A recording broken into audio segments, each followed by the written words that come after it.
Hey, James here, and I want to make you a quick video about the 7 different types of stories that you can use in your leadership, whether you are leading a team meeting, whether you're giving a quarterly report to the entire company or a year-end thing, or whether you're just talking to 2 of your employees and you want to impact them. Now, I don't have time to go through all 7, but let me just walk through here. These are from my Captivate course, but let me go through here, and I'm just going to pick on one of these for a moment.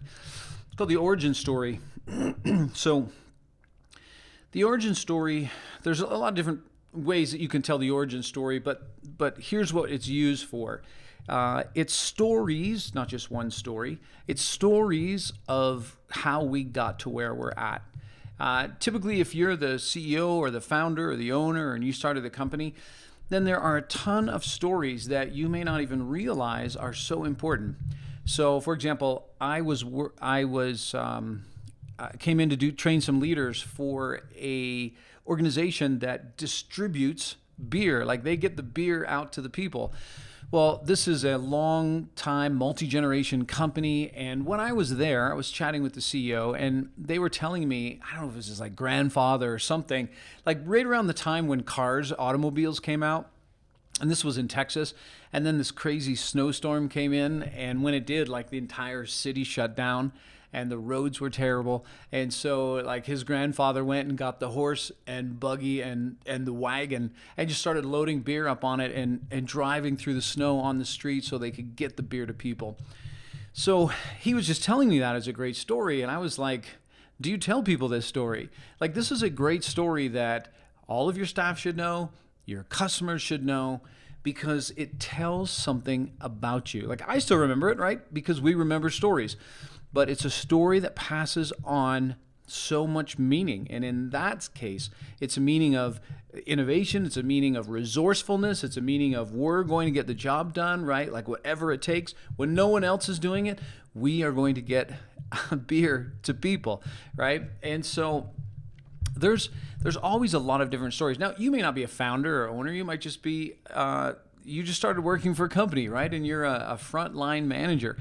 So you may not have origin stories for the company, but you can still have origin stories even for your team. You may not tell them for another year or so, but origin stories are important. It's how we pass on culture. It's how we can clarify values with them. And also, origin stories, in a sense, just think of them as almost like early days stories. They create identity and a certain sense of pride. And it also kind of explains certain cultural elements, like, hey, this is why we do the things we do. I mean, think about that. Most of the things in a company's culture came from something. So there was some catalyst or some event or some reason that we do these things, and there's a story behind that. And you know what mistake that people make when it comes to origin stories? They think if they've told it once, they can't tell it again. And nothing could be further than the truth. I know, maybe you have that crazy uncle and he starts telling you the same story you've heard before, and you think, oh, I've heard this story before, and you got to suffer through it. Well, this is a little bit different because origin stories are things that we're continually telling to get the point across, to reinforce that value or that thing. And in terms of telling the same story over and over, listen, before I started teaching leaders and helping organizations in that way, I cut my teeth on stage as a preacher. And I did that for a lot of years, and I did a lot of reps. Well, do you think I was like David and Goliath? Oh, I told that story, 5 years ago, so I can't use it anymore. No, that's a popular story that you just got to use over and over and over. But every time you tell it, there's a different angle to take. And that's what I mean. There's always different angles to take. So maybe I'll do a training on that another time.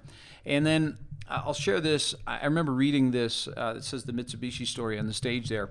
I remember reading about this company, and it was an advertising company, and they were giving a new hire a tour of the office in their onboarding, right? And they were going through, here's this, here's the kitchen, standard stuff.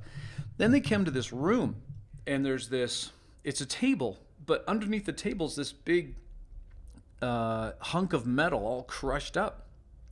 And they said to the guy, this is the Mitsubishi room. And he's like, huh? And he's like, yeah, it's the Mitsubishi room. You see, we pitched Mitsubishi. We tried to get them to be our client, but they rejected us. So we got a Mitsubishi and we crushed it. And now it's in our boardroom and we eat lunch on it every day. So, it's a neat story. It stuck with me, right? But it communicates something about the company, a certain edginess, a certain, playfulness.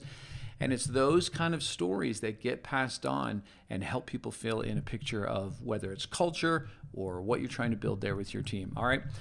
Listen, if you want to develop your skills at telling stories, at presenting, whether that's in a meeting or in a larger setting, then be sure to check out our upcoming workshop on persuasive presentations and captivating speeches. And I'll leave a link right below this video. There should be a button or something. You can go check out when that is, as that's coming up. And it would be great to have you there.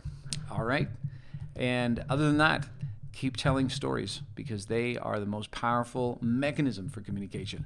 All right. See ya.